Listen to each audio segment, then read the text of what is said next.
শুধু তাই নয়, এটা পূর্ব পরিকল্পিত এবং পূর্বে এরকম একটি ঘটনা ঘটাবে এ ব্যাপারে আগাম করে তার একটা হুমকি দিয়ে রেখেছিল। এটা আমাদের কাছে কিছুটা ধারণা আমাদের কাছে ছিল, কিন্তু আত্মবিশ্বাস এরকম ছিল যে এটা তাদের মুখের কথা, হয়তো এরকম কোন ঘটনা ঘটবে না। এটা হলো যে পিরোজপুর ইউনিয়নের গহুরপুর গ্রামে আমাদের মহিলা জামাত কর্মী যারা ভোটের জন্য তারা মহিলাদের কাছে তারা যায় যথারীতি সেই নিয়মে, তারই অংশ হিসাবে আজকে গিয়েছিল। এটা আনুমানিক বেলা 11টা ঘটিকার সময় যখন ওই এলাকায় যায়, তখন ওই গ্রামের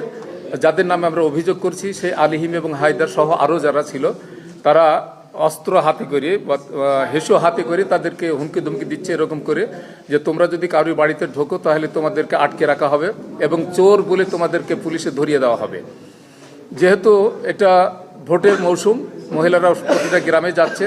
একজন পুরুষ তাদেরকে এরকম ঘটনা ঘটানোর সাথে সাথে সেখানে আমাদের কোনো কর্মীরা ছিল না, তারা তাদের সাথে আটকে রাখে এবং পরবর্তী সময়ে আমাদের যখন দায়িত্বশীলের মাধ্যমে কিছু খবর আমরা পাই, তাৎক্ষণিকভাবে তারা সেখানে দু একজন গিয়ে ঘটনাটা দেখে এবং সেখানেই তাদের আক্রমণের শিকার হয় আমার ভাইরা। আমরা এটা ব্যাপারে প্রশাসনকে জানিয়েছি, পুলিশ প্রশাসন সহযোগিতা চেয়েছি,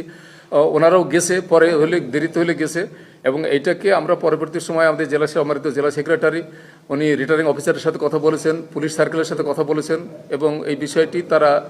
লোক পাঠিয়েছেন এবং পরবর্তী বলছেন আমরা দেখব বিষয়টি।